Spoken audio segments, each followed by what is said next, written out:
Everything in life is a choice, and we made ours 10 years ago. It has been many years of work in progress, and will probably be a few more. But make no mistake, we will get to where we want to go and achieve everything we set out to achieve. The journey has been anything but easy. But who wants easy? The many paths promising least resistance, all going downstream. Problem is, we are headed upstream. We will run down all barriers that stand in our way and break that ceiling.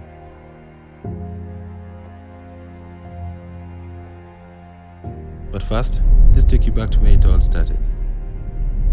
We all met in Kibera, one of the world's largest slums situated in the Kenyan capital of Nairobi in 2008. I was 23 at the time, and the boys were all between 10 and 13 years of age. We were all born and raised up here. This is the place we call home. On these streets, hopelessness is outstanding. Abject poverty is real.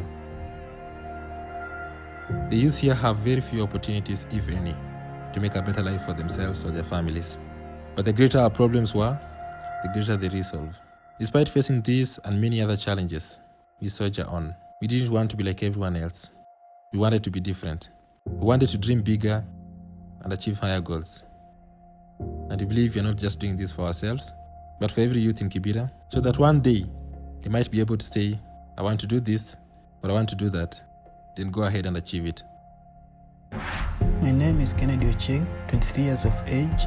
I'm training for Duathlon World Championship, and I believe in life you can achieve anything you want if you are willing to work for it.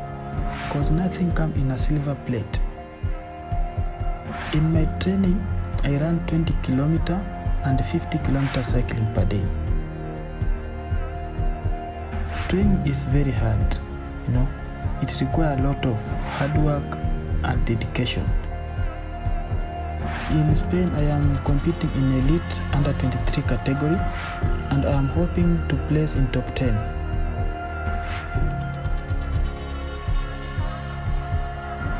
Kennedy is the one person who came out of obscurity, born in prison to a terminally ill mother and a father he never knew. He had to start working at a very young age. When I first enlisted him for the athletic program, he didn't believe he could run. But today, he's the most promising athlete in the team. And should everything go to plan, his will be the most unlikely sports story you will ever hear. My name is Eddie Odhiambo, 21 years old. I have been training under Vincent since I was 11. My running life has not been easy. Doing sport has really changed the way I see things and has made me strong.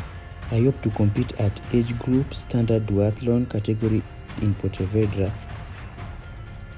I finished 4th last year in Multi-World Championship in Denmark, and I hope to earn a podium spot in Spain.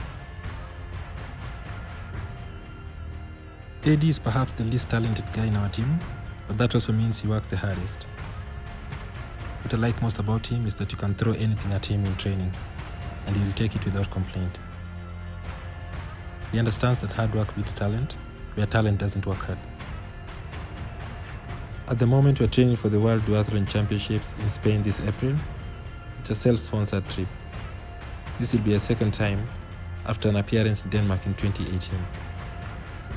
But I believe we are better prepared and better ready this time.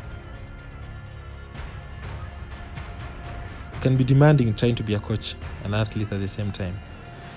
Because as a coach, sometimes you need to take time to observe the athletes and helping them improve from an observatory role.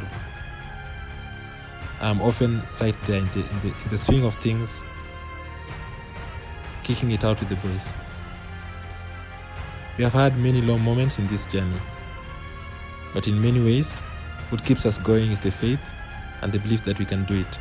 It may take months, it may take years, but all we have to do is just keep going, one day at a time.